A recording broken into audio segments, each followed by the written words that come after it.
Indian defence exports के लिए एक बहुत ही अच्छी न्यूज़ निकल कर आई है।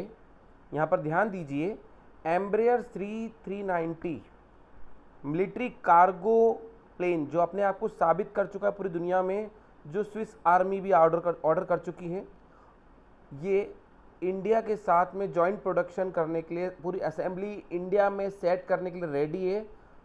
उसकी एक कंडीशन है कि उसको करीब 40 से 80 प्लेन्स का ऑर्डर मिल जाए।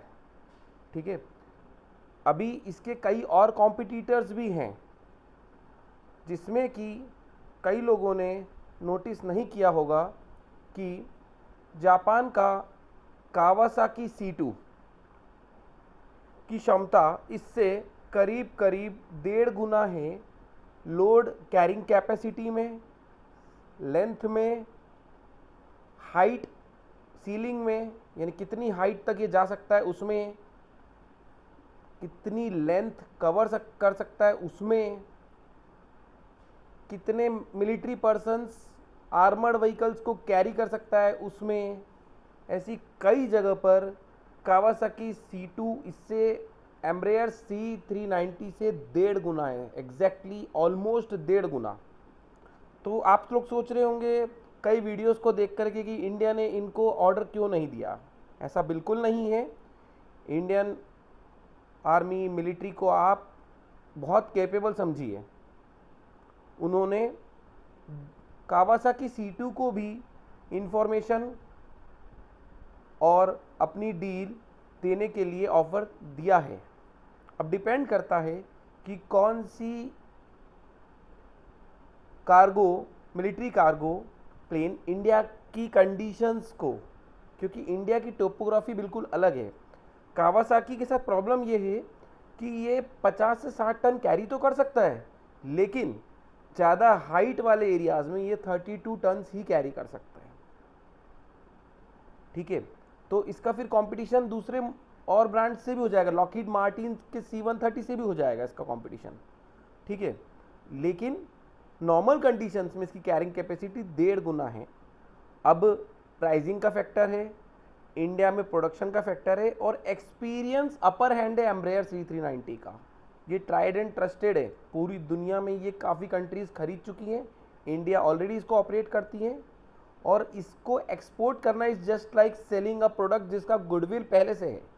तो आप सोचिए फ्यूचर बिजनेस के हिसाब से कि एम्ब्रेयर C390 अगर इंडिया में बनता है, प्रोड्यूस होता है, इंडिया को एक्सपोर्ट के राइट्स मिलते हैं, तो इंडिया को उससे ज़्यादा बिजनेस मिलने की चांसेस है, क्योंकि ये एक ब्रांड बन चुका है, ये एक काफ़ी सेल होने वाला मॉडल है।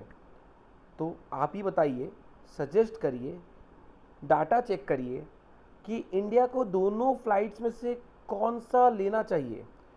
आपकी कमेंट्स मोस्ट वेलकम, आपका डाटा मोस्ट वेलकम। यही नहीं, आप नीचे कमेंट्स में ये भी लिख सकते हैं कि इंडिया को और इनके अलावा दूसरे कौन से मिलिट्री कार्गो प्लेन्स लेना चाहिए। अब ये जो एम्ब्रेयर ये ब्राज़ील का है, ठीक है, और कावासाकी C2 जापान का है। तो जहाँ जापान की पहले ऐसी नीति थी कि वो कुछ भी डिफेंस का प्रोडक्शन नहीं कर सकता, ऐसा टाई अप कर चुका था वो अमेरिका से परमाणु युद्ध होने के बाद से, तो लेकिन अब उसने अपनी पॉलिसीज़ चेंज करी है। तो जापान इंडिया का काफ़ी अच्छा एलाय हो सकता है। अब अमेरिका की कोई ब्रांड से लेने में सबसे बड़ी प्रॉब्लम यही है कि अमेरिका अपने को हार्ड पॉइंट्स का एक्सेस नहीं देता है, जैसा कि फ्रांस के साथ में हुआ था अभी लेटेस्ट वॉर में। तो अगर अपने को उस हार्ड सॉफ्टवेयर पॉइंट्स का एक्सेस नहीं मिलता, तो इंडिया अपनी मिसाइल्स, अपने सिस्टम्स इनके ऊपर नहीं लगा सकता। एयरबॉर्न वार्निंग सिस्टम होता है। अब कैपेसिटी के अलावा दोनों प्लेन्स में एक बहुत बड़ा डिफरेंस ये भी देखना होता है कि किसके रडार अच्छे हैं, किसके एवियोनिक्स अच्छे हैं, किसका ऑन स्क्रीन डिस्प्ले अच्छा है, किसका नाइट विज़न अच्छा है, क्योंकि C390 के अंदर LED डिस्प्लेज लगे हुए हैं।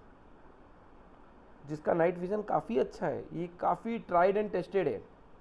अब यहाँ पर ये कर सकते ये इंडिया कि एम्ब्रेयर C390 को इंडिया में बनाएं और यात्री वाहन की जगह भी यूज़ करें। उस कंडीशन में इंडिया मल्टी रोल अप के लिए इसको अपॉइंट कर सकती है। वॉर हुआ तो कन्वर्ट कर देंगे इसको मिलिट्री कार्गो प्लेन में, और वॉर नहीं हुआ तो ये यात्री विमान बन जाएगा। तो उस कंडीशन में जो लाखों मिलियन डॉलर्स का ऑर्डर हम लोगों ने एयरबस को देते हैं, वो हमको देना ही नहीं चाहिए, क्योंकि हम देख चुके हैं कि अमेरिका ने किस तरीके से पाकिस्तान को सपोर्ट किया। तो ऐसे में अमेरिका को इतने बड़े ऑर्डर्स नहीं देना चाहिए। और आप ये भी जान रहे हैं कि उन्होंने किस तरह के अपने ऊपर ट्रेड सैंक्शंस या कहें कि ड्यूटी या कहें तो रेमिटेंस के ऊपर टैक्सेस, यानी कि इंडिया पाक वॉर के अंदर इंडिया को गलत साबित करने पे लगा हुआ है अमेरिका, और सपोर्ट कर रहा है सीधे सीधे पाकिस्तान का। तो क्या हमको उनकी कोई इतनी बड़ी टेक्नोलॉजी लेनी चाहिए जिससे उनको इतना बड़ा फंडिंग मिले? वो बांग्लादेश में अपने ट्रूप्स को भेज रहा है जिस समय इंडिया पाक से वॉर कर रहा है। करना ये चाहिए था अमेरिका को, अगर इंडिया को अलाय मानता है, क्वाड का सदस्य मानता है, तो आगे आना चाहिए था इस वॉर के लिए कि नहीं, हम अपनी मिलिट्री शिप भेज रहे हैं, हम अपना युद्धक जहाज भेज रहे हैं इंडिया को सपोर्ट करने के लिए। सिर्फ इतना कर देता अमेरिका, या अमेरिका सैटेलाइट से उनकी इंडिया को इमेजेस वगैरह भेज के हेल्प कर देता, ऐसा कुछ कर देता। यहाँ तो उल्टा ही हो गया। अगर उसको क्रेडिट नहीं दिया तो कि शांति आपने कराई है, ट्रम्प को अगर ये क्रेडिट नहीं मिला तो सब कुछ ही अगेंस्ट हो गया इंडिया के। मैं भी यहाँ पर कुछ गलती मानता हूँ हमारे लोगों की कि अरे भाई बोल देते कि नोबेल पीस अवार्ड के लिए हम अमेरिका को, ट्रम्प को नॉमिनेट करते हैं। फिर अमेरिका काफ़ी पावरफुल कंट्री है, हमको ट्रेड में फ़ायदा होता है, हमको यहाँ से जो लोग जॉब करने जाते हैं उनके लिए वीज़ा और बाकी सब चीज़ें ईजी हो जाती, वो हमारा एलाय बन जाता, काफ़ी चीज़ों में और ज़्यादा सपोर्ट करता। सिर्फ इतना सा बोलना था कि हम इसको नॉमिनेट करते हैं नोबेल पीस अवार्ड के लिए, क्या फ़र्क पड़ जाता। ये सब जानते हैं कि कैसे हुआ और क्यों हुआ, हमारी सुप्रीमेसी थी।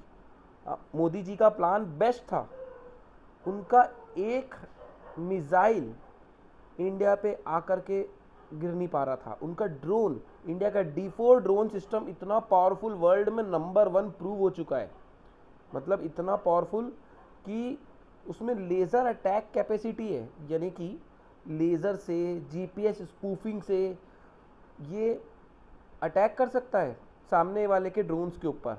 आपने सुना होगा कि ऐसा तो